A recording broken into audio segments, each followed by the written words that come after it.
Bonjour tout le monde, je suis David Letki, conseiller aux relations avec les diplômés de la Faculté des arts et des sciences et j'ai le grand plaisir d'animer l'événement virtuel d'aujourd'hui présenté par le réseau des diplômés et des donateurs de l'Université de Montréal.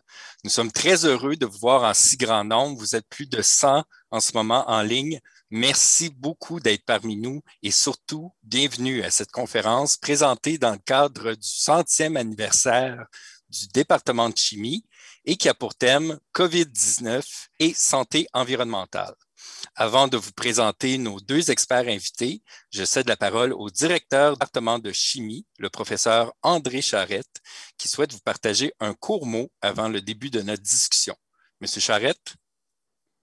Oui, bonjour à tous. Bienvenue à cette conférence en cette journée très ensoleillée du presque printemps. Donc, je me présente, je suis André Charette, directeur du département de chimie, et je me joins aux organisateurs pour vous souhaiter officiellement la bienvenue en mon nom et au nom de tous les membres du département de chimie dans le cadre de cet événement qui fait partie des premiers événements pour souligner le 100e anniversaire, ou on appelle ça des fois le centenaire du département de chimie de l'Université de Montréal, car le 100e était en réalité en 2020.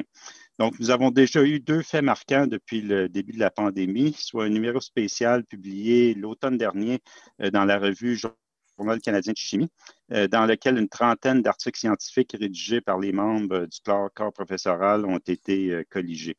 Nous avons eu également une première conférence virtuelle de vulgarisation juste avant Noël qui mettait en vedette les membres du département dont les travaux de recherche étaient reliés à la COVID-19. On semble finalement voir la fin de la pandémie à l'horizon avec la vaccination qui prend du rythme, ce qui devrait coïncider non seulement avec le début officiel de la campagne de financement du centenaire, mais aussi avec la mise en place d'activités en présentiel pour souligner cet anniversaire. Donc, j'espère tous que vous pourrez tous vous joindre à nous pour la majorité d'entre elles, ou tout est au moins faire une visite du superbe Campus 1000 que vous voyez derrière moi, dans lequel le département a emménagé en 2020. Nous bénéficions maintenant et finalement, devrais-je dire, d'espaces et de laboratoires de calibre international et à la hauteur de ses membres et ce, au niveau des trois cycles. Donc, premier au niveau du baccalauréat et des études supérieures. Donc, je vous souhaite d'apprécier la troisième activité dans le cadre de cette série dont la thématique du jour sera COVID-19 et santé environnementale. Et je suis persuadé que nos deux experts seront en mesure de vous captiver, de vous éclairer sur ce sujet d'actualité. Donc, bonne conférence à tous et au plaisir de se revoir en présentiel au cours des prochains mois. L'invitation est lancée. Merci beaucoup, Monsieur Charette. Actuellement, nous connaissons tous l'impact de la crise sanitaire dans nos vies, mais qu'en est-il de la santé environnementale et de la qualité de l'air des villes canadiennes en ces temps exceptionnels? C'est dans cette optique que nous vous proposons ce rendez-vous virtuel avec deux diplômés de l'Université de Montréal qui feront le point sur la qualité de l'air et les leçons apprises de la COVID-19 qui pourraient s'appliquer à la crise climatique actuelle ainsi qu'à la relance de la société de demain. Sans plus tarder, il me fait grand plaisir de vous présenter nos deux invités alors qu'ils activent leur caméra et leur micro. C'est un immense bonheur de compter sur leur expertise aujourd'hui et j'ai bien hâte d'échanger avec eux. Tout d'abord, Jean-Pierre Charland est gestionnaire de recherche du Programme national de surveillance de la qualité de l'air au sein d'Environnement et Changement climatique Canada. Il est également diplômé d'honneur du département de chimie de l'Université de Montréal, où il a obtenu son baccalauréat en 1979 et poursuivi ses études jusqu'au doctorat qu'il a terminé en 1984. Fort de son expérience de plus de 22 ans à titre de chercheur scientifique et de chef de l'unité de recherche au sein de Ressources naturelles Canada, M. Charland est désormais à la tête d'une équipe multidisciplinaire qui guide la mise en œuvre de nouvelles politiques visant la réduction de la pollution atmosphérique au Canada et qui mesure actuellement les impacts et changements observés dans la qualité de l'air à travers le pays. Monsieur Charland, bonjour. Bonjour, Monsieur Letke. Merci beaucoup d'avoir accepté notre invitation aujourd'hui. C'est avec plaisir. De son côté, Dr Claudel Pétrin-Desrosiers est diplômée en médecine de l'Université de Montréal et termine actuellement sa résidence en médecine familiale au CLSC des Faubourgs sur l'île de Montréal. Dr Pétrin-Desrosiers a également choisi d'enrichir sa formation d'une maîtrise en environnement et développement durable à la Faculté des arts et des sciences, devenant ainsi l'une des premières médecins de famille du Québec avec cette formation unique. Elle a d'ailleurs participé avec succès à la négociation de l'accord de Paris sur le climat en 2014. Elle a également travaillé en santé environnementale pour l'Organisation mondiale de la santé à Genève et tout récemment, à l'été 2019, elle a lancé l'initiative citoyenne La planète s'invite en santé et elle est aujourd'hui présidente de l'Association québécoise des médecins pour l'environnement. Docteur Pétrin-Desrosiers, bonjour. Bonjour. Très heureux de vous compter parmi nous aujourd'hui. Merci beaucoup d'être là. Pareillement, ça me fait grand plaisir d'être avec vous. Chers membres du public, je vous rappelle que vous pouvez acheminer vos questions à nos experts en tout temps en utilisant le bouton Q&R ou questions-réponses situé au bas de votre écran. Nos deux invités tenteront de répondre à un maximum de questions dans la deuxième partie de cette conférence. Sans plus tarder, débutons la discussion avec vous, M. Charland. La qualité de l'air est devenue l'une des préoccupations majeures de notre société. Selon l'Organisation mondiale de la santé, la pollution atmosphérique constitue l'un des risques mondiaux les plus importants pour la santé humaine. Afin de mieux comprendre ce qui se passe en ce moment, M. Charland, pouvez-vous nous expliquer quels sont les impacts de la qualité de l'air dans notre écosystème et en quoi consiste le programme de surveillance nationale de la pollution atmosphérique? Alors, merci, M. Letke, pour la question. D'entrée de jeu, je vais en profiter pour remercier le professeur Charette, le directeur du département de chimie de l'Université de Montréal, pour l'introduction et aussi cette invitation qui me donne la chance de discuter avec la docteure Claudel Pétrin-Desrosiers d'un sujet qui souvent passe inaperçu et dont nous dépendons tous, à savoir la qualité de l'air qu'on respire, et ça à un rythme moyen d'environ 11 000 litres par jour. Environnement et changement climatique Canada a pour mission de protéger la santé des Canadiens et celle des écosystèmes. Et là, ici, on parle de la faune, la flore, les sols, l'eau et évidemment notre sujet d'aujourd'hui, l'air. Alors, c'est une vaste tâche qui implique tous ses partenaires au sein du gouvernement fédéral et aussi toutes les provinces, territoires, les peuples autochtones et en fait, nous tous. En plus de l'azote et de l'oxygène qu'on retrouve dans l'air, malheureusement, on retrouve aussi d'autres gaz et substances qui altèrent sa composition et par conséquence sa qualité. Et ces substances sont considérées génériquement comme des polluants chimiques. Alors, la pollution atmosphérique peut avoir des conséquences préjudiciables sur la santé humaine, les êtres vivants et évidemment les écosystèmes, comme j'ai mentionné auparavant. Alors, c'est pour cette raison qu'un programme de surveillance de qualité de l'air extérieur au Canada devenait nécessaire. Et nous avons au ministère une approche qui est en fait globale depuis la surface, au sol, jusqu'à la stratosphère. Alors, la collecte de données sur les polluants dans l'air ambiant par des mesures en continu, de l'échantillonnage ponctuel et de l'observation par satellite, combiné à de la modélisation informatique, nous permet de mieux comprendre les phénomènes atmosphériques. Or, en fait, cette approche constitue le fondement pour aider à mettre en place des politiques pour réduire la pollution de l'air. Et ce qui m'amène donc à parler du programme de surveillance nationale de la pollution atmosphérique. Je vais parfois utiliser l'acronyme SNPA, qui est un programme qui a vu le jour en 1969, donc un peu plus de 50 ans, et qui constitue en fait la principale source de données sur la qualité de l'air au pays. C'est un programme conjoint avec toutes les provinces et les territoires et deux gouvernements municipaux, soit la région de Vancouver et aussi la ville de Montréal. Alors, en fait, le programme documente l'état de l'air au pays avec près de 300 sites de mesure dans 150 collectivités, surtout urbaines et quelques-unes rurales. En fait, le programme effectue des mesures à la fois en continu 24 heures sur 24, 7 jours sur 7, et aussi par prélèvement ponctuel de 24 heures en fait, sur un horaire de 3, 6 ou 12 jours.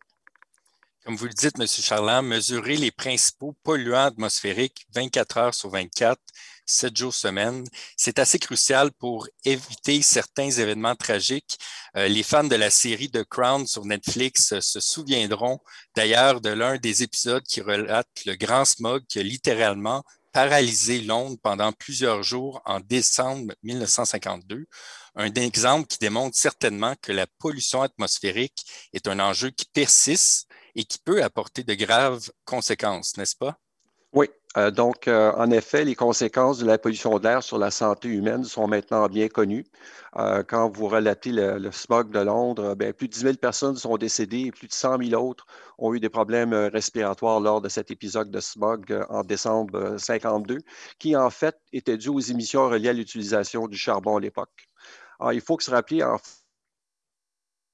naturelle aussi et que provenir de l'activité humaine. Alors, les plus connus aujourd'hui sont ceux qui se rapportent au smog, qui est en fait un mélange de particules fines, et je vais revenir là-dessus un peu plus tard, et d'ozone, auxquels s'ajoutent d'autres substances chimiques dont la concentration et les durées d'exposition produisent un effet toxique. Alors, les données en continu du programme que j'ai mentionné, de le SNPA, sont disponibles en fait pour plusieurs polluants comme le monoxyde de carbone, les oxydes d'azote, l'ozone, le dioxyde de soufre et des particules d'un diamètre inférieur à 2,5 microns. Donc, on parle ici de particules qui sont 25 à 40 fois plus petites que le diamètre d'un cheveu et qu'on qualifie de particules fines. Et on utilise aussi les particules de taille de 10 microns ou moins, qu'on appelle les particules grossières. Or, les prélèvements sont tous analysés dans nos laboratoires à Ottawa pour quantifier tout plein de métaux, de carbone noir, de composés organiques volatiles et des composés comme les hydrocarbures aromatiques polycycliques. Donc, on a plus de 250 composés chimiques en tout. C'est assez incroyable, merci. Monsieur Charland, pouvez-vous nous partager quelques réalisations déterminantes du programme au fil des ans qui ont permis d'améliorer la qualité de l'air au Québec et au Canada, et ce, avant la pandémie qu'on connaît actuellement? Bien, actuellement, le programme, avec son ensemble de données, a permis la mise en place d'instruments réglementaires qui ont eu un impact majeur pour améliorer la qualité de l'air. Donc, quand on mentionnait le smog urbain il y a quelques minutes, et la modélisation informatique qui est utilisée, ça nous donne la chance de pouvoir distinguer les sources d'émissions de ces polluants et tester aussi des scénarios potentiels de réduction d'émissions. Alors, c'est ainsi que, par exemple, le Canada, conjointement avec le gouvernement américain, a pu légiférer il y a quelques années, on parle au début des années 90, pour réduire, par exemple, la teneur en soufre du carburant diesel qui est utilisé dans le secteur des transports, qui, secteur à lui seul, compte pour 25 des émissions au Canada.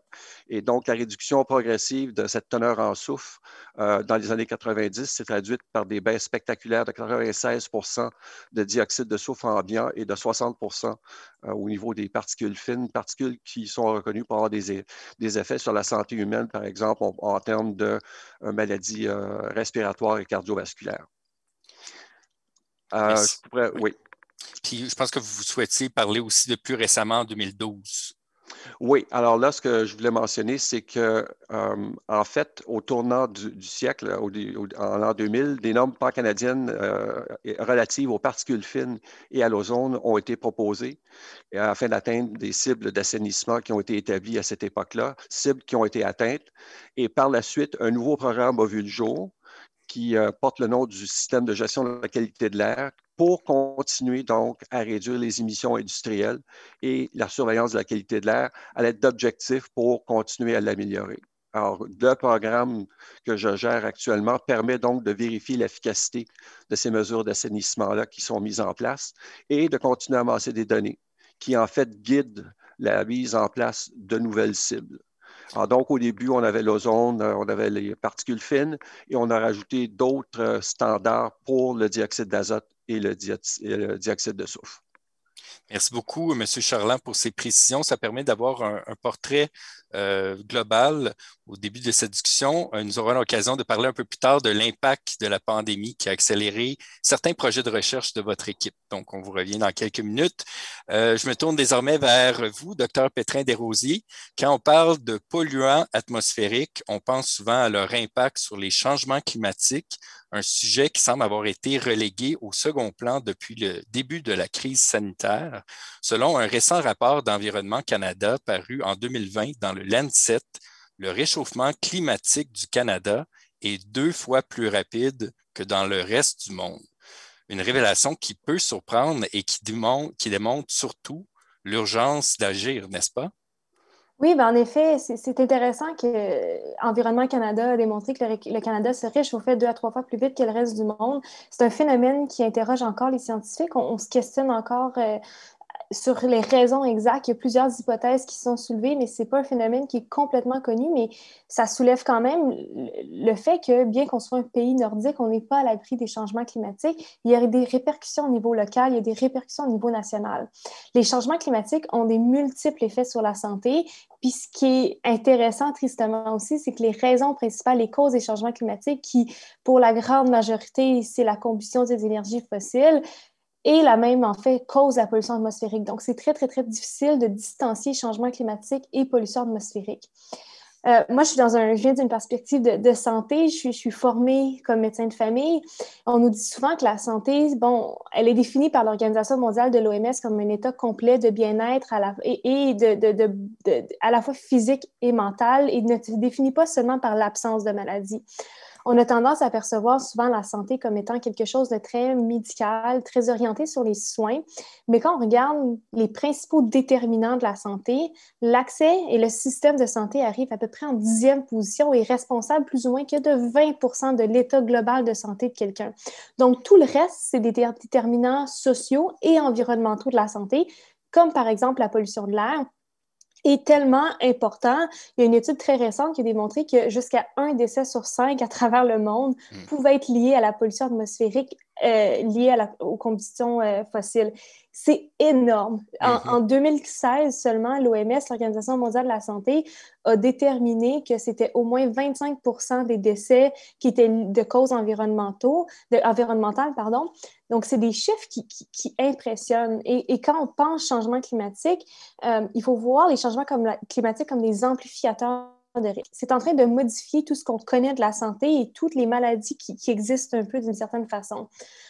On estime que d'ici 2030, il va y avoir un excès de 250 000 morts par année à travers le monde liés au changement climatique. Au Québec, on est dans les 20 000 décès attendus d'ici les 45 prochaines années liés au changement climatique. Ça représente des décès lors des vagues de chaleur, des événements météorologiques extrêmes. Ça représente des excès de mortalité lorsqu'il y a des feux de forêt, lorsqu'il y a des inondations.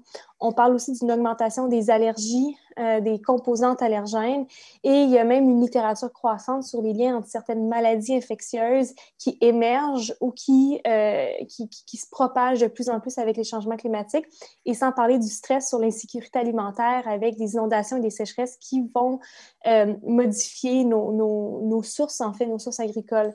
Et ça, c'est un bref portrait de la situation. On pourrait s'étendre davantage, mais je pense que ça donne une idée quand même assez globale. La pollution et les changements climatiques, c'est des questions de santé de prime et avant tout. Au Canada, c'est 15 000 personnes par année déjà qui décèdent des conséquences de la pollution atmosphérique de façon prématurée. C'est pas des chiffres qu'on peut ignorer. C'est ça, c'est des statistiques qui sont véritablement alarmantes et préoccupantes. D'ailleurs, on a zoonose, qui est un mot qui émerge, qu'on entend de plus en plus depuis le début de la pandémie. Pouvez-vous nous dire, Dr Pétrin-Desrosiers, que veut dire ce mot et comment les changements climatiques, notamment la pollution atmosphérique, contribuent à l'émergence de ces maladies zoonotiques? Avec plaisir. On peut retrouver dans le mot zoonose zoo un peu qui fait référence à des zoos qu'on connaît bien, mais en fait, les zoonoses, c'est un groupe de maladies qui se transmettent de l'animal à l'homme. Donc, ça veut juste dire que c'est pas une maladie qui se transmet de homme à homme ou qu'on développe par des facteurs de risque, mais c'est lié à la transmission via un animal qui peut être de différents types. Donc, par exemple, des zoonoses bien connues, la rage, c'en est une. Si on se fait mordre par un animal sauvage, tout le monde sait qu'on est à risque de rage la plupart du temps. C'est une zoonose parce que c'est transmis par un animal. Avec les changements climatiques, on constate qu'il y a une augmentation du risque dans l'émergence de certaines maladies de ce type-là. Par exemple, au Canada, on parle de plus en plus de la maladie de Lyme qui est transmise par les tiques. C'est une zoonose. Et la raison pour laquelle c'est lié au changement climatique, c'est que la tique, elle a besoin d'un environnement certains donnés pour vivre, puis pour vivre sa vie de cycle, c'est-à-dire nous donner la maladie et se transmettre d'animaux en animaux. Mais les changements climatiques transforment les conditions environnementales et souvent vont s'associer à un réchauffement global de la température ambiante. Et donc, on est en train de créer des zones où la tique peut vivre ou alors qu'elle ne pouvait pas vivre avant.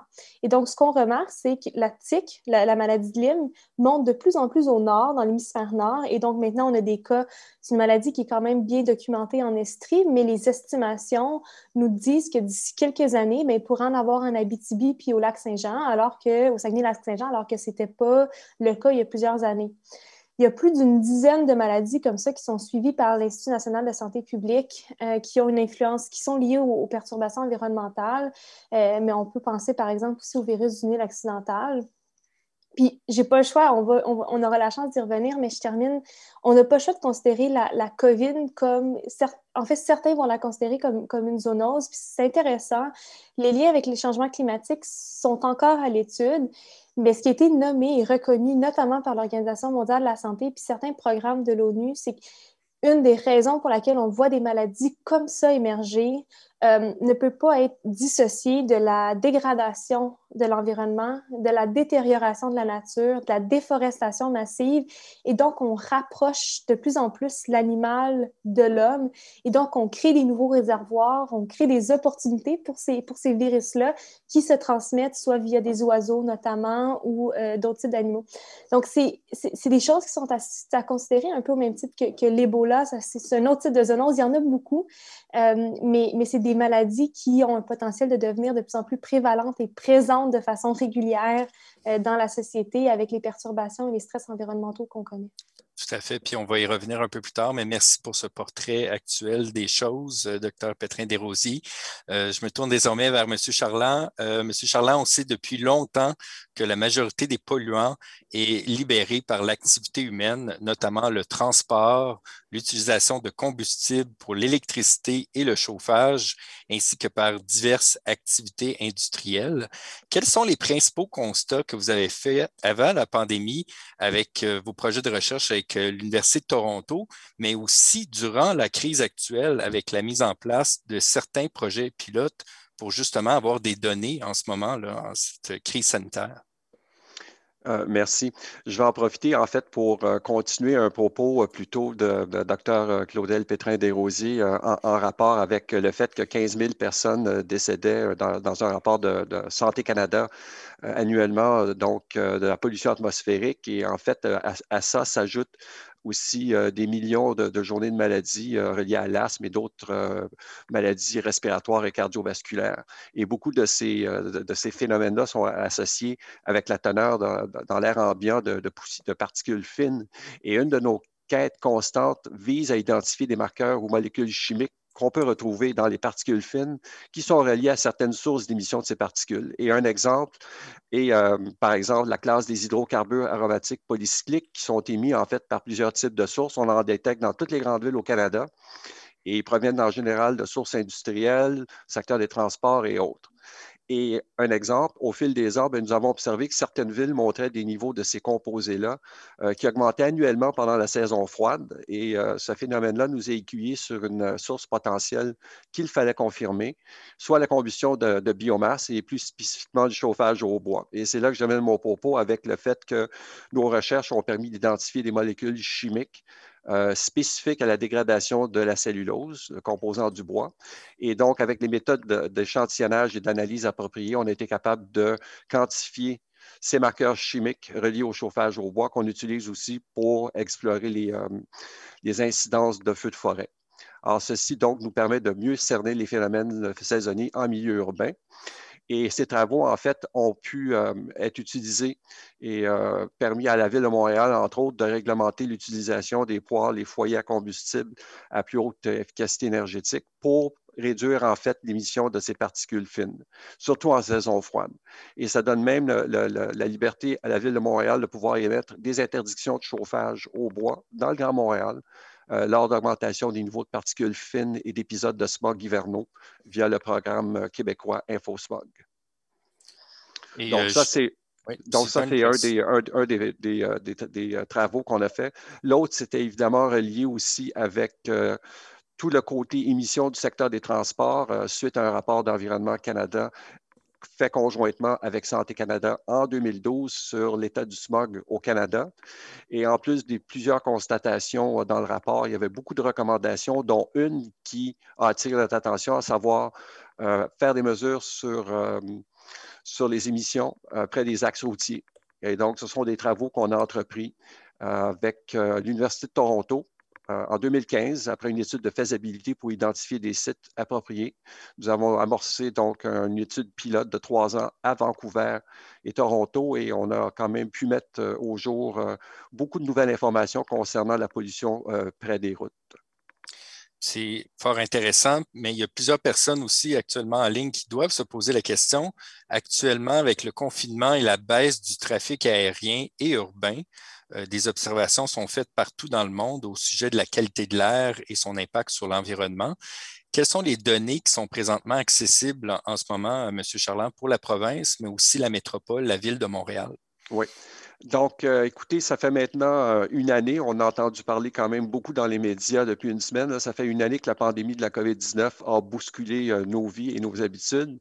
Je vous dirais que les mesures de confinement mises en place pour limiter sa propagation ont aussi réduit grandement nos activités et la communauté scientifique à travers le monde qui opère dans le domaine de la science atmosphérique a observé pendant le confinement des baisses significatives, non seulement des volumes de trafic routier, mais aussi des changements dans les niveaux de pollution atmosphérique qui ont modifié la qualité de l'air pendant environ 3 à 4 mois après le coup de confinement du mois de mars en 2020. Alors donc, un exemple serait la réduction de moitié du trafic près du site de mesure de la ville de Montréal qui est situé près des autoroutes 15 et 40. Donc, ça, c'est un exemple. On note aussi à la station de la ville de Québec, qui est en bordure de l'autoroute Henri IV, une concentration, des diminutions de concentration de polluants associés au transport routier, surtout dans la période précédant la COVID, comme le 1er janvier et le 12 mars 2020, et celle du confinement entre le 13 mars et la mi-mai. Et on a vu, par exemple, des baisses de 45 au niveau du carbone noir, 60 pour le dioxyde d'azote, 35 pour le monoxyde de carbone, 80 pour les particules ultra-fines. On parle des particules beaucoup plus petites, 0,1 micron, et une baisse de trafic routier de 60 %. En fait, à travers la province, si vous me permettez, je vous dirais que l'analyse des données a même permis de noter des baisses généralisées de l'ordre de 40 à 50 des concentrations de dioxyde d'azote pendant le confinement, et ce, à la fois à Québec, Montréal, Laval, Longueuil et à peu près 20 à Gatineau. Et des changements semblables ont été observés ailleurs au Canada avec des baisses d'environ 30 pour le dioxyde d'azote, 6 à 17 pour les particules fines. En fait, je vous dirais que les niveaux de polluants qui ont été mesurés pendant les journées de la semaine s'approchaient de ceux qu'on observe habituellement les fins de semaine. Donc, ça a été un beau laboratoire à ciel ouvert pour les gens qui opèrent en sciences de l'atmosphère. Tout à fait. Vous en avez sûrement profité pour justement faire ce projet de recherche. Merci, M. Charland. Je me tourne désormais vers le Dr Pétrin Desrosiers. Aucun pays riche ou pauvre n'est à l'abri de l'impact des changements climatiques. Récemment, nous avons été témoins des bouleversements vécus en Haïti, notamment avec le déséquilibre de la biodiversité et les grandes périodes de sécheresse. À l'inverse, on a seulement pensé au Texas, qui a vécu une grande période de froideur accompagnée d'une accumulation record de neige qui a secoué les Américains. Docteur Pétrin Desrosiers, quelle est la situation actuelle au pays et qu'est-ce qui doit être fait pour éviter à court et à moyen terme ces catastrophes naturelles au Canada? Est-ce qu'on peut les éviter? On pourrait vouloir les éviter, mais je pense qu'il y a beaucoup de travail à faire pour d'abord arrêter les causes qui sont les perturbations environnementales, les changements climatiques. Deux éléments importants.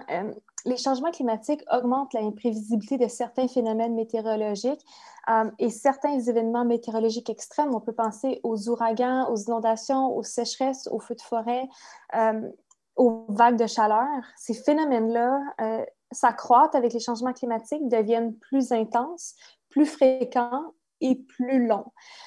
Et ce qui amène un lot de problèmes. Puis on peut penser, notamment un exemple que j'aime bien donner, qui est triste, mais il y a une énorme vague de chaleur en Europe au début des années 2000 qui a fait 70 000 morts à travers le continent, 40 000 seulement en France. Ça a été un peu un signe d'alarme, mais un événement de cette ampleur-là, la profession, du moins d'un côté, ceux qui s'intéressent à la santé environnementale, n'est pas en train de se dire comment on fait pour l'éviter. C'est la question, c'est on sait que ça va arriver, mais on ne sait pas quand. Et donc, ces événements-là vont continuer de nous atteindre, parfois par surprise. Donc, il faut être, d'une certaine façon, toujours un peu prêt. Et deuxième élément, les changements climatiques aggravent les inégalités. Puis, il y a beaucoup de ces inégalités-là qui ont été mises en lumière avec la dernière année dans la pandémie, que ce soit au sein du Québec ou même à l'échelle internationale. Puis certaines discussions récentes, même juste sur l'approvisionnement des vaccins de la COVID, démontrent de certaines de ces inégalités-là qui existent, qui sont ancrées dans certaines façons de fonctionner, mais les changements climatiques les aggravent. Donc, on a une grande question à se poser comme pays au Canada, comme gens qui habitent un pays qui produit énormément de gaz à effet de serre, qui est parmi un des plus polluants au monde quand on compare par habitant. On est souvent dans le top 3, dépendamment des classements. On n'est pas dans une position enviable, mais on est aussi un des pays les plus outillés pour y faire face. Et pourtant, même nous, on n'y arrive pas, même si on a parfois des échos positifs au niveau politique, ça ne se matérialise pas. Et donc, concrètement, ce qu'il faut faire, il y a deux éléments principaux que j'identifie. Bien, d'abord, il faut trouver une façon excessivement rapide de diminuer les émissions de gaz à effet de serre. Ça, c'est la façon la plus simple de minimiser l'impact des changements climatiques.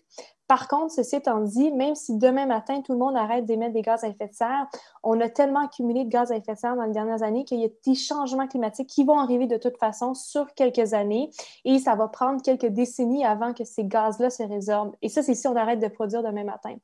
Et donc, il y a un besoin d'investir en adaptation. On a besoin de préparer nos communautés, pas juste de trouver des façons de diminuer les émissions de gaz à effet de serre, mais de se préparer et d'augmenter la résilience. Donc, c'est deux éléments qui sont très, très, très centraux à comment se préparer pour ce qui nous attend aujourd'hui et dans les prochaines années. Tout à fait.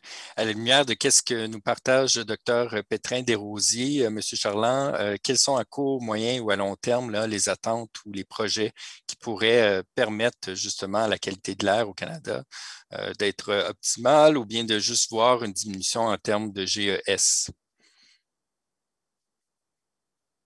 Oh, M. Charland, votre micro, je suis... ouais. Pardon, désolé. Alors, je voulais juste commencer en vous mentionnant que le réseau de surveillance au pays est continuellement amélioré parce que certaines des substances qui sont mesurées ont aussi une incidence sur le climat. Donc, je pense entre autres des composantes des particules fines. Et donc, on doit utiliser des nouveaux équipements plus performants qui sont installés non seulement sur le terrain, mais aussi des nouveaux instruments d'analyse chimique pour nos laboratoires pour soutenir le volet opérationnel du programme et nos recherches, surtout sur le secteur des marqueurs chimiques spécifiques à des sources d'émissions. On doit poursuivre aussi la mise à niveau de sites propices aux mesures plus poussées près d'axes routiers dans les villes les plus populeuses au pays. Un tiers des Canadiens habitent près d'axes routiers d'importance et on commence maintenant à s'attarder aussi non seulement aux émissions des véhicules qui proviennent des systèmes d'échappement, mais aussi les émissions secondaires qui proviennent, entre autres, par exemple, de l'abrasion des pneus et des systèmes de freinage. Alors, il y a des particules métalliques là-dedans qui sont intéressantes pour nous à surveiller.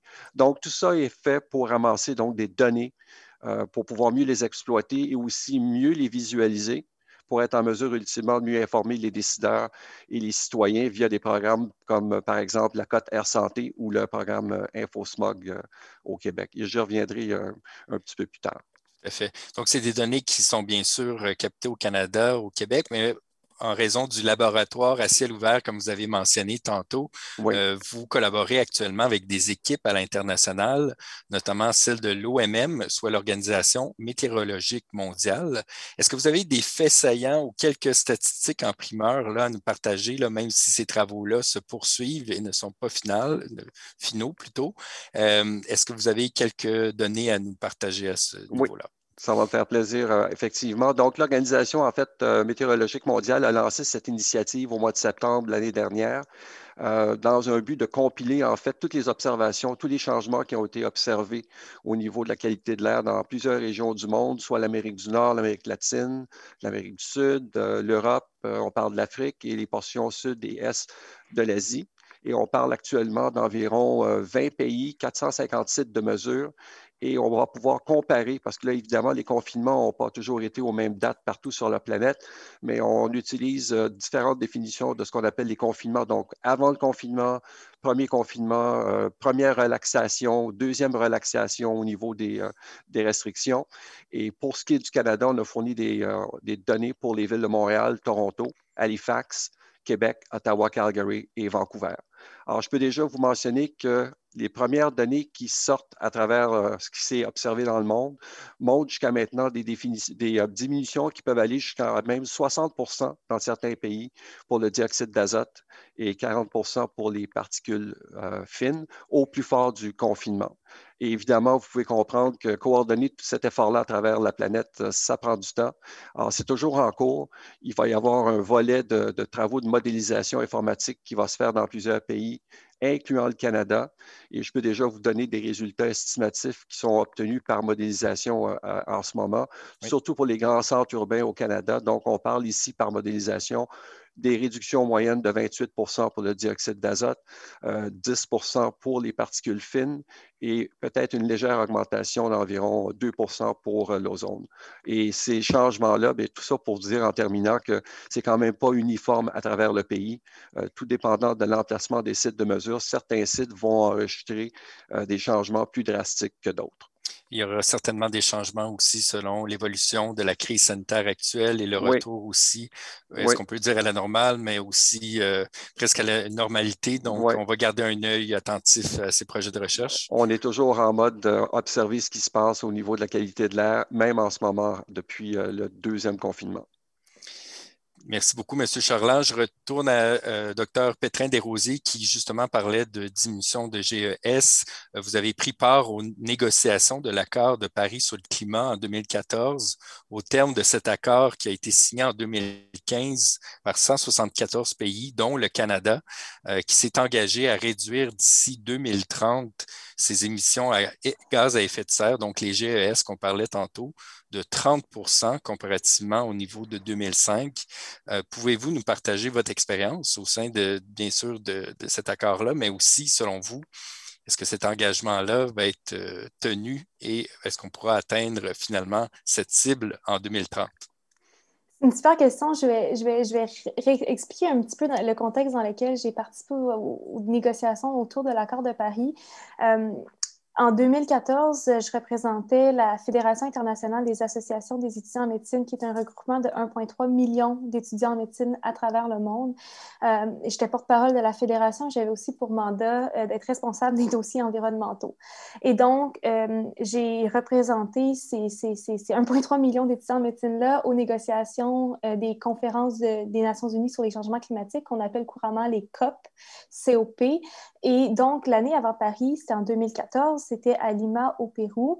Et l'objectif de la COP 20, c'était la 20e rencontre des parties à Lima, c'était d'arriver à ce qui allait être le brouillon de l'accord de Paris. Et donc, en décembre 2014, il y a eu un premier jet de texte qui a finalement été adopté. Et l'année d'après, il y a eu un groupe de travail pour présenter une version un peu plus finale en décembre 2015 à Paris pour la COP 21, qui est beaucoup plus connue. Quand on est arrivé à la COP, notre objectif, c'était de faire une place à la santé parce qu'il n'y avait absolument rien dans ce qui était le premier jet de l'accord de Paris touchant la santé. Et quand on a quitté les 2 semaines à Lima, on avait réussi à insérer dans un article la notion de santé. Donc, quand on négocie les textes à l'échelle internationale, tout est une question de virgule, de mots. Donc, d'introduire un mot, c'est pas mince, là, ça vient avec un certain sens, une certaine responsabilité. Et donc, ça a été notre accomplissement qui est quand même impressionnant parce que les conférences, et j'en reviens toujours pas, mais les conférences de ce type-là, les COP, il y a 12 000 personnes, à peu près tous les pays y sont. C'est un cirque pendant 2 semaines, ça fonctionne de 6 heures le matin à minuit le soir. Tout le monde veut sa part de gâteau, mais on a quand même réussi ça. C'est un travail qui a été souligné et félicité par l'Organisation mondiale de la santé. Et finalement, qui a mené à l'accord de Paris, et on retrouve le verbatim de ce qu'on a réussi à faire dans ce qui est maintenant l'article 109 de l'accord de Paris, qui considère les co-bénéfices pour la santé de l'action climatique. Et il y a même une référence au droit à la santé dans un des principes du préambule. L'accord de Paris, brièvement, c'est un accord de politique non contraignant, donc aucun pays n'est obligé de faire quoi que ce soit, qui a été adopté quand même en 2015 par consensus, qui diffère de l'accord précédent de Kyoto qui existait et qui a quand même plusieurs forces parce qu'il fonctionne en fait sous un mécanisme où tous les pays sont... on demande à tous les pays en fait de soumettre leur plan avec leurs objectifs, comment ils vont arriver. Et il y a une révision qui se fait de façon régulière, à peu près aux 5 ans.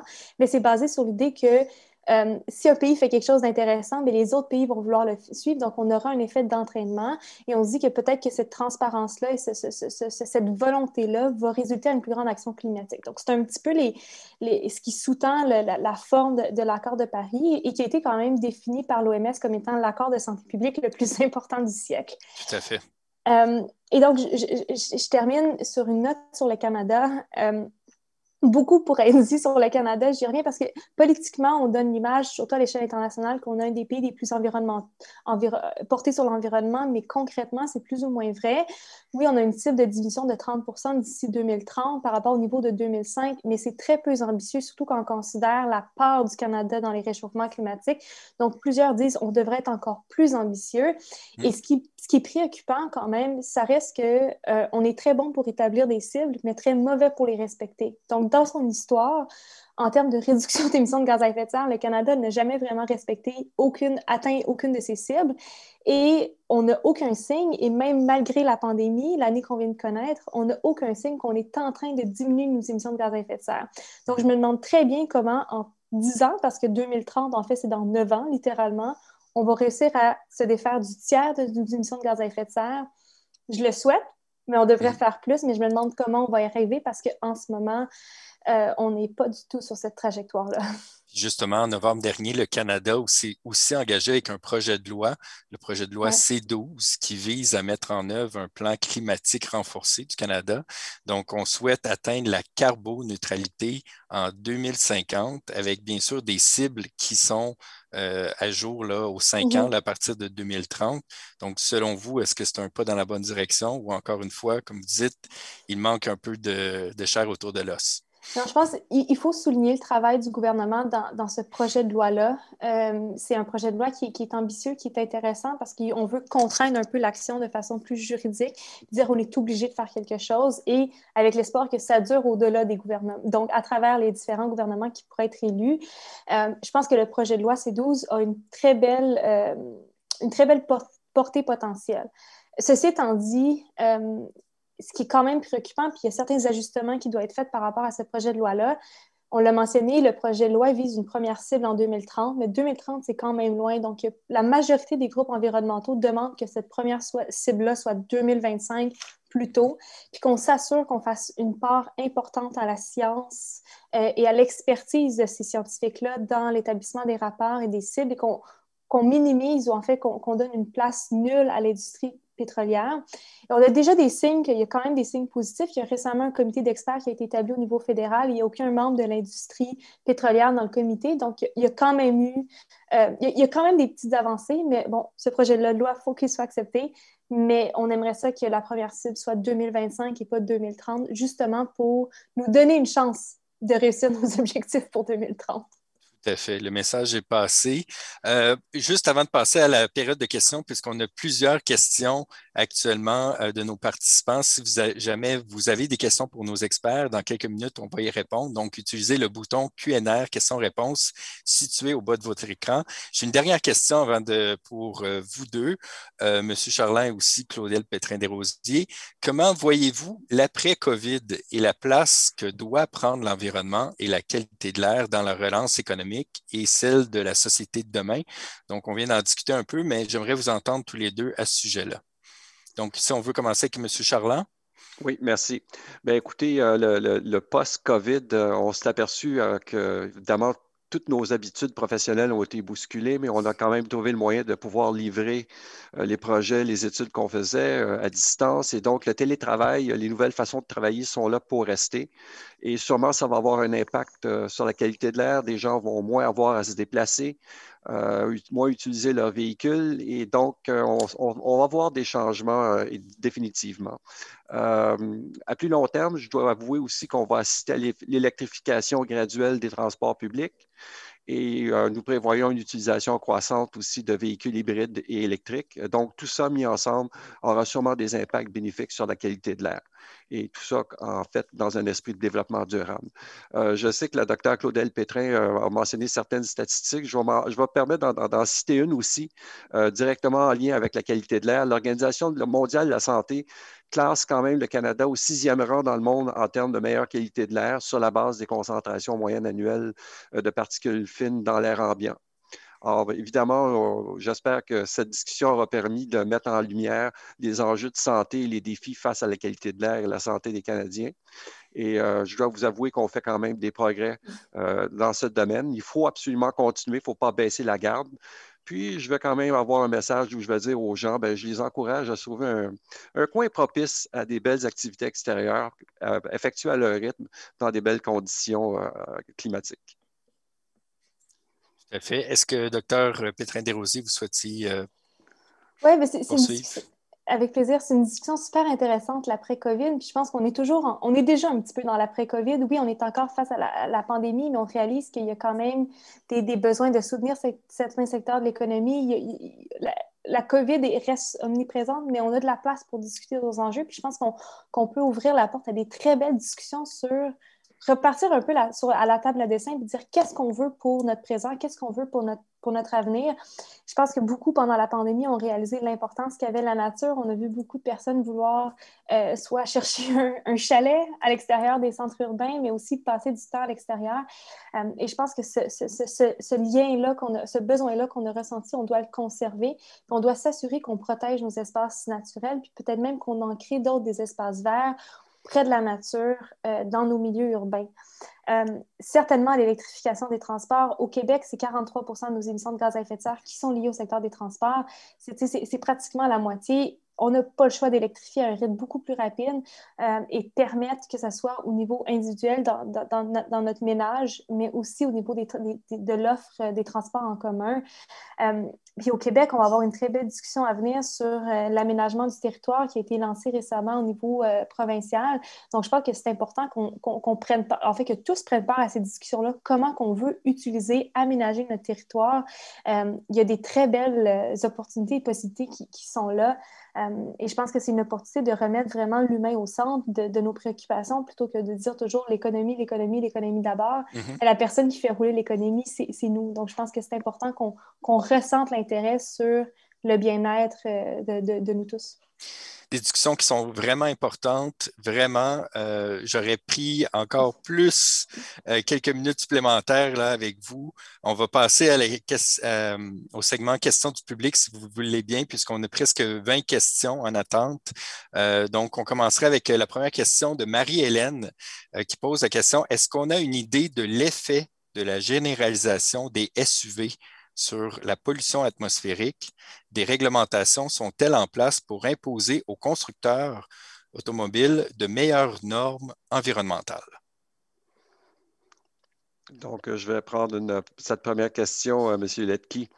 Évidemment, les véhicules qu'on conduit, qu'on a tous au Canada viennent de manufacturiers hors du pays. Donc, de toute façon, le Canada, à travers son accord Canada sur la qualité de l'air avec les États-Unis, il y a un volet où nous travaillons avec nos collègues de l'Agence de la protection de l'environnement aux États-Unis pour établir des normes sur les véhicules. Et donc, on a des réunions annuelles, des nouvelles normes sont mises en place par nos collègues américains.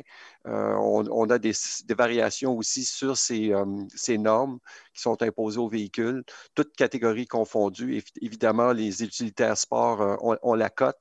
Et donc, à ce point de vue-là, je dois quand même souligner que Oui, on conduit beaucoup de véhicules sur les routes du Québec actuellement, compte tenu de la population, mais je tiens à rappeler aussi que si nous conduisions tous des voitures qui datent des années 60 aujourd'hui, ça serait une autre image, une autre perspective. Donc, effectivement, oui, il y a moyen de faire mieux, mais il y a quand même eu beaucoup d'améliorations dans le secteur automobile. Donc, justement, parlant d'amélioration, on a une deuxième question, cette fois-ci de la part de Marie-Pierre.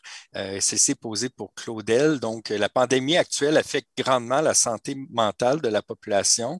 On a parlé aussi du stress mental par rapport aux catastrophes naturelles, les vagues de chaleur et tout ça. Marie-Pierre pose la question, quelle action devrait être prise en milieu urbain pour améliorer la résilience de ceux-ci envers les changements climatiques? Merci pour la question. C'est un de mes sujets préférés de plus en plus parce que j'ai appris récemment l'ampleur de la littérature qui existait sur la question. Une des choses les plus importantes, ça tourne autour de la présence des arbres et de la verdure dans nos milieux de vie. On n'a pas juste à penser au parc, on peut penser à des jardins communautaires, on peut penser à des aménagements sur le bord des rues, on peut penser à des toits verts, mais on sait qu'en ce moment, la canopée, la présence d'arbres, de couverts verts dans nos villes est insuffisante. Dans une ville comme Montréal, on est à près à 20 %. De façon optimale, on devrait bonifier ça à 40 %. Donc déjà là, il y a un travail à faire. Les arbres ont le potentiel de capter plus de 3600 polluants atmosphériques. Ils réduisent la chaleur ambiante de plusieurs degrés, de 3 à 6 en moyenne minimalement. Et en plus, et c'est là la partie qui m'excite un peu plus, les arbres en fait un potentiel naturel d'apaisement et améliorent globalement l'état de bien-être et de santé mentale. Des études européennes ont démontré que les gens qui passaient en moyenne 2 heures et demie par semaine dans des espaces verts, donc ça n'a pas besoin d'être des grands parcs nationaux, là, ça peut être un parc urbain à Montréal comme le parc Mont-Royal, le parc La Fontaine, le parc Maisonneuve, mais les gens qui passaient en moyenne 2 heures et demie par semaine rapportaient un état de bien-être plus élevé que ceux qui ne le faisaient pas. Et il y a de plus en plus de littérature qui démontre que tout ce qu'il faut, en fait, c'est de le faire au moins 20 minutes consécutives à la fois dans un espace naturel. Et ça a le potentiel de réduire le stress, de diminuer l'anxiété et même chez les enfants, de répondre aux déficits de nature et potentiellement d'améliorer certains états d'hyperactivité ou d'inattention. Donc, il y a un potentiel immense qui tourne autour de la verdure dans les villes et c'est un beau projet. C'est utile pour les changements climatiques, c'est utile pour le bien-être, ça crée des environnements qui sont beaucoup plus intéressants. Et je pense que c'est quelque chose, nous, à l'Association québécoise des médecins pour l'environnement, on demandait au gouvernement d'investir 170 millions par année, qui représente à peu près seulement 1 % du budget des infrastructures. On n'a pas obtenu positivement, mais on a quand même, dans le nouveau plan pour une économie verte du gouvernement, il y a eu un rehaussement du financement pour le verdissement urbain. Donc, c'est des projets sur lesquels on travaille activement parce qu'on reconnaît le potentiel qui existe. Donc, quelque chose qu'on doit absolument valoriser pour le futur et sensibiliser encore plus les acteurs politiques.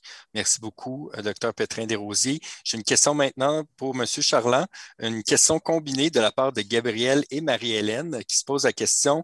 M. Charland, au vu du portrait des données colligées et des impacts qui leur sont liés, considérez-vous que la LCPE est dépassée? Êtes-vous satisfait des efforts globaux et locaux faits pour améliorer la qualité de l'air? Selon vous, où faudrait-il agir ou prioriser? C'est une très bonne question parce que la loi canadienne pour la protection de l'environnement va avoir une refonte dans les prochaines années. Il y a déjà des projets sur la table pour pouvoir améliorer des pans de cette loi.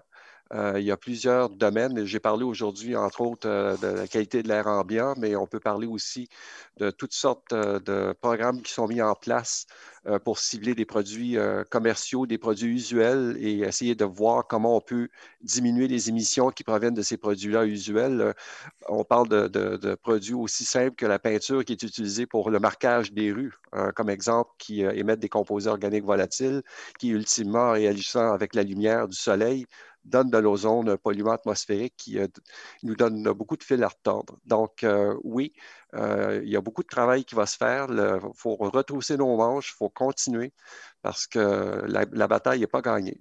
Les impacts annuels sur la santé, la docteure Claudel Pétrin-Desrosiers a mentionné 15 000 morts. Je ne sais pas si on a mentionné aussi que le coût associé, le coût économique associé à tout ça monte autour de 114 milliards de dollars par année. Ce qui n'est absolument pas rien. On a une autre question de Marion pour nos deux experts. Quelle est la différence entre la vision basée sur la santé seulement et la santé environnementale? Donc, quelle est la différence entre avoir une vision vraiment axée sur la santé et plutôt globale, santé et santé environnementale? Je ne sais pas si c'est clair. Oui, ben, je peux peut-être oui, essayer. Je vais rajouter un complément après, Claudel. Oui. C'est bon. En fait, pour comprendre que la définition de la santé telle que je l'ai donnée au début date de 1948, là, ça a été adopté dans la Constitution lors de la création de l'Organisation mondiale de la santé. Et au fil des années, dans le domaine de la santé, il y a eu plusieurs évolutions de concepts. Et plus récemment, on a passé du concept de santé à celui de santé internationale, de santé mondiale. Il y a un des concepts qui gagne en émergence dans le monde plus académique, mais qui a une résonance importante, c'est celui de santé planétaire, où on reconnaît que on doit se préoccuper de la santé des gens, mais aussi de la santé des écosystèmes qui sous-tendent cette santé-là. Et donc, on se retrouve avec une discipline qui est beaucoup, beaucoup plus inter- et multidisciplinaire. Et je pense que c'est à l'avantage de tout parce que, comme je l'ai mentionné en début, la santé est déterminée qu'à 20% par les systèmes de santé, les soins qu'on offre, et le reste, c'est en dehors souvent de la profession médicale, c'est en dehors des murs de l'hôpital. Et ça, on doit le faire beaucoup plus. On doit avoir une perspective beaucoup plus englobante et face aux perturbations environnementales qu'on connaît, auxquelles on fait face, on n'a pas le choix d'avoir une perspective qui est très, très, très englobante parce que sinon, on va avoir des angles morts, sinon, on va avoir des mauvaises surprises, puis on n'aura pas des plans d'action qui correspondent réellement aux besoins qui existent et qui sont parfois pas toujours visibles. Monsieur Charland? Bien, en complément, j'allais dire qu'évidemment, le sujet de notre discussion aujourd'hui faisait en sorte qu'on a parlé beaucoup de santé humaine et c'est un lien normal avec la qualité de l'air, mais il faut quand même parler aussi de la santé des écosystèmes. Et un propos que j'aurais pu mentionner un peu plus tôt dans le cadre, je mentionnais l'accord Canada-États-Unis sur la qualité de l'air. En fait, tout ça a vu le jour au début des années 90 en lien avec, les gens, on semble peut-être avoir oublié, mais tout ça a commencé avec les pluies acides. Et donc, on parlait donc à ce moment-là de santé des écosystèmes. Je me rappelle, moi, à l'époque, beaucoup d'érablières au Québec ont dû fermer boutique parce que les érables mouraient suite aux pluies acides. Alors, il y a beaucoup de travail qui a été fait, surtout aux États-Unis, pour avoir des systèmes de captation de pollution atmosphérique, par exemple, venant des centrales qui produisent l'électricité à partir de charbon. Alors donc, ça, c'est un exemple d'amélioration en termes de qualité de l'air qui affecte les écosystèmes. Et encore à ce jour, on est très préoccupé aussi par l'acidification des sols, surtout dans l'Ouest canadien, en lien avec certaines activités industrielles. Donc, c'est à ne pas négliger aussi parce que, comme on a dit, le sujet d'aujourd'hui a fait en sorte qu'on parlait beaucoup de santé humaine, mais on garde toujours dans le radar le fait qu'on doit s'occuper de la santé des écosystèmes. Tout à fait. Le temps file. On va prendre une dernière question du public, si vous le voulez bien. Et je vous lance aussi l'invitation, si jamais il y a des questions qu'on n'a pas pu répondre, nous pourrons les acheminer directement à nos experts qui pourront y répondre par la suite. Donc, la dernière question, c'était par rapport à quels sont on en a parlé un peu plus tôt, là, mais c'est de Marie-Hélène qui nous pose la question. Quelles sont les principales sources de pollution atmosphérique au Québec et au Canada et où cibler nos efforts en termes de citoyens, citoyennes? Donc, merci pour la question. Alors, je vais commencer en disant que j'ai mentionné un peu plus tôt qu'environ 25 de la population, de la pollution qu'on observait dans l'air était attribuable au secteur des transports, mais il y en a une grande proportion aussi qui vient d'activités industrielles. Et il y a aussi une proportion qui est naturelle. Donc, toute la décomposition de la végétation en forêt mène à la décomposition de ces produits-là, mène à la formation de produits organiques qui réagissent dans l'air et forment, entre autres, encore une fois, de l'ozone. On a parlé beaucoup de poussière fine, mais l'ozone, qui est une molécule chimiquement très simple, est quand même beaucoup plus complexe qu'on peut penser car c'est un oxydant puissant. Alors donc, tout ça pour dire qu'à la fin, oui, l'industrie travaille très fort. J'ai mentionné, en plus de l'ozone et des poussières fines, que des particules fines, on avait des standards sur le dioxyde d'azote et le dioxyde de soufre. Et ces standards-là, donc, ciblent beaucoup plus des activités industrielles. Et les industries travaillent très fort actuellement dans divers secteurs pour ajouter des systèmes de captation de rejets dans l'atmosphère. Excellent, merci énormément. Je sais qu'on va en parler là, avec malheureusement le temps file. Nous devons malheureusement conclure nos échanges, mais je sais qu'on va en parler puisque je souhaite vous accorder là, un mot de la fin là, et peut-être ça va répondre au complément de la question de Marie-Hélène, là, à savoir titre de citoyenne, citoyen, qu'est-ce qu'on peut faire. Donc, docteur Pétrin-Desrosiers, je vous cède la parole pour votre mot de la fin. Merci. En fait, il y a tellement de choses qu'on aurait pu aborder qu'on n'a pas eu la chance, mais je vais revenir, je vais en profiter pour revenir sur la dernière question. Évidemment, il y a beaucoup de choses qui peuvent être faites au niveau individuel, puis je pense qu'on peut passer notre journée à se questionner sur qu'est-ce qu'on pourrait faire de mieux pour l'environnement, que ce soit dans les types d'aliments qu'on achète, ce qu'on mange, est-ce qu'on mange beaucoup de viande, est-ce qu'on a plus de protéines d'origine végétale, on peut se questionner sur la quantité de déchets qu'on produit, sur les types de transports qu'on utilise. Est-ce qu'on se déplace en auto parce que c'est plus simple ou on considère des moyens comme le transport en commun, le transport actif, le vélo, etc. Il y a certainement une portion individuelle, mais je pense qu'on a été très bon à remettre le poids de la transition sur l'individu, puis il y a un besoin que ça se fasse de façon beaucoup plus systémique, beaucoup plus gouvernementale, et nos gouvernements ont des responsabilités qui doivent prendre face à nous, et des projets de responsabilité climatique, il doit en avoir plus. Il y a plusieurs actions en ce moment, il y a certains groupes qui poursuivent les gouvernements pour leur inaction climatique. Il y a une décision favorable qui a été rendue en France récemment. Le groupe Environnement Jeunesse au Québec est dans une position similaire. Ils ont été en cours d'appel il y a à peu près une semaine et demie. Mais je pense qu'il y a un besoin que globalement, la transition touche tous les pans de l'économie et qu'on se retrouve à offrir des meilleures options aux citoyens. Et donc, vous allez me dire, oui, on sait qu'on doit voter aux 4 ans, là, mais les questions de participation citoyenne, de démocratie sont centrales. Si c'est des enjeux qui vous interpellent, les députés sont là pour répondre. Ils sont à votre service et ils sont élus pour ça. Donc, n'hésitez pas à les interpeller. Il y a plusieurs enjeux qui s'en viennent au Québec. J'ai juste à mentionner rapidement, on n'a pas eu chance d'en parler, mais le projet GNL, dont le ministre devrait recevoir le rapport aujourd'hui, il y a 15 jours pour le rendre public, donc on l'espère l'avoir avant la fin du mois de mai, si on est optimiste, il le rend public, mais on le sait que ça, c'est un projet qui a un potentiel de générer beaucoup de gaz à effet de serre. Il n'y a pratiquement pas d'acceptabilité sociale au Québec et pourtant, on a un gouvernement qui a démontré un penchant relativement et de façon inquiétante positif pour le projet. Et donc, il y a une vigilance qui doit être là et j'ai le goût de vous dire, n'hésitez pas à partager votre opinion et à le faire connaître dans vos réseaux communautaires, mais aussi auprès de vos élus qui ont le mandat de vous représenter dans les instances décisionnelles. Tout à fait. On n'a pas eu la chance d'en parler, mais votre initiative aussi que vous avez fondée, on la partage à l'instant dans le fil de discussion. Donc, vous souhaitiez aussi rassembler les membres du personnel de la santé autour des changements climatiques. Donc, ça sera partagé aussi dans le fil de discussion. Merci énormément, Dr. Pétrin-Desrosiers, pour votre participation aujourd'hui. Monsieur Charland, votre mot de la fin? Bien, écoutez, moi, je voudrais dire qu'évidemment, la quête d'information aide tous les gens à prendre des décisions plus éclairées. Puis, je vais en profiter pour inviter le public à se procurer les applications gratuites de notre ministère pour les téléphones intelligents pour se sensibiliser, tout comme la météo, à la notion de prévision de la qualité de l'air dans leur voisinage, dans leurs déplacements. Toutes les données du programme que je vous ai présenté aujourd'hui sont disponibles sur le portail de données ouvertes du gouvernement fédéral et aussi des sites web des provinces et des territoires. Puis, écoutez, il y a plein de sites web comme ceux de la Ville de Montréal, la province de Québec, le gouvernement fédéral, qui peuvent qui peuvent tous nous guider dans nos choix.